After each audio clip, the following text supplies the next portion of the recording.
What's up guys, welcome to Wasted Space, and today we are looking at Loadout, which is a free-to-play arena third-person shooter style game that was recently launched on Steam, although admittedly has been available elsewhere for quite a while. Obviously, being a free-to-play model, there is the potential microtransactions issue, although I will say straight out, with this game it's not an issue. It's taken the sort of pre-approved approach where the only thing you can buy through microtransactions is cosmetic, or it enables you to store more things, but is not required in any way, shape or form to progress in the game or to have fun in the game.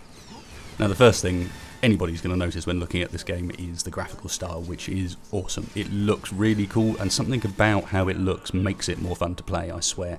It's got a sort of semi-cartoon but very, very high detailed approach that runs really nicely, looks really good, and just makes the combat feel slightly outlandish and cartoonish, which is perfect because the main gist of the game is its ability to create an almost infinite number of weapons.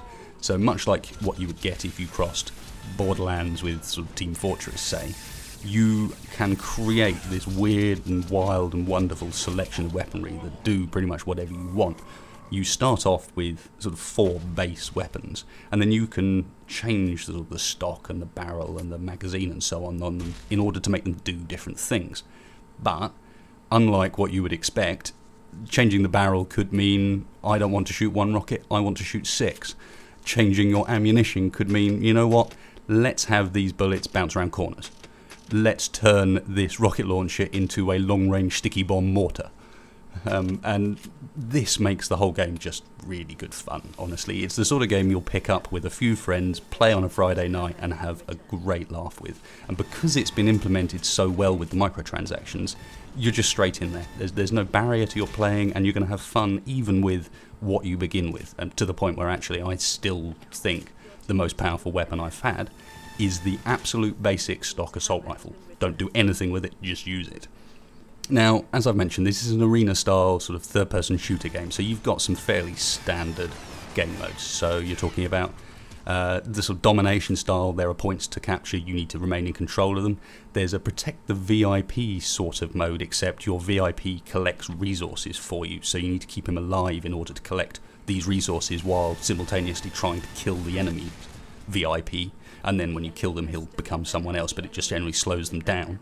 And then finally, and this is arguably the most fun for me, Capture the Hammer, which is obviously a twist on Capture the Flag, but you wield an enormous great hammer with which you can smash people, and you combine that with the graphics engine and the slightly over-the-top gore in a cartoonish style that Loadout has, and yeah, just smashing that hammer around does not get old. In general, the game feels and plays kind of as outlandish and cartoonishly as it looks, which is awesome. You know, that's what you want. It makes the game, I hate to say it, but fun. I've said that far too many times already in this video, but yeah, that is the gist of things. There's stress-free enjoyment, is what Loadout is. There is admittedly relatively limited content as far as the maps are concerned, although the game isn't released yet, and I believe there will be more of that coming as we go. And what we do have is really detailed, really replayable, so you don't feel like, oh, I'm bored of this map over and over again. They vary often enough, and the maps themselves are cool enough that that just doesn't become a problem. I'm not even sure there's a huge amount more to say than that. It's free, it's fun, it looks awesome, go and try it. Thanks a lot for listening, guys. I'll see you next time.